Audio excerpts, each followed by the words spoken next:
I spent all my assets to build an almost perfect aircraft, but the rows of rivets on the fuselage were something I could not accept. To make the plane truly perfect, I demanded that the engineers grind down every single rivet on the aircraft. The engineers looked troubled, but faced with my determination, they had no choice but to comply. And because of that persistence, the fastest aircraft in the world was born. At first, I only wanted to reduce wing drag, but the engineers not only redesigned the wings, they also fully optimized the propeller. Finally, an aircraft that completely matched my vision stood before me. However, when it came time for the test flight, not a single person dared to fly it. To achieve my dream, I decided to fly it myself. The engineers repeatedly warned me 2 flights would be enough. If I continued, a fatal accident would happen. I agreed on the surface, but the moment I Saturday in the cockpit, I could not suppress my excitement. At that moment, I decided to push the aircraft beyond its limits. The next second, I pushed the throttle all the way forward. The aircraft surged into the sky and vanished into the distance. At an astonishing speed, its performance shocked everyone. On the very first flight, it reached 339 miles per hour, successfully breaking the existing speed record. But I knew this was far from the limit. So on the second takeoff, I flew even faster. The speed surged to 352 miles per hour.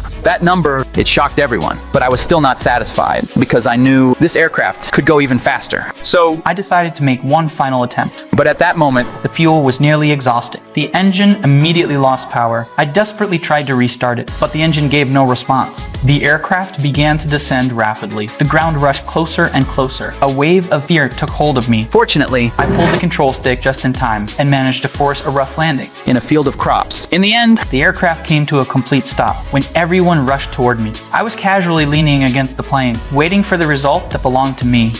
How'd we do? 352 on the last run. She'll go faster.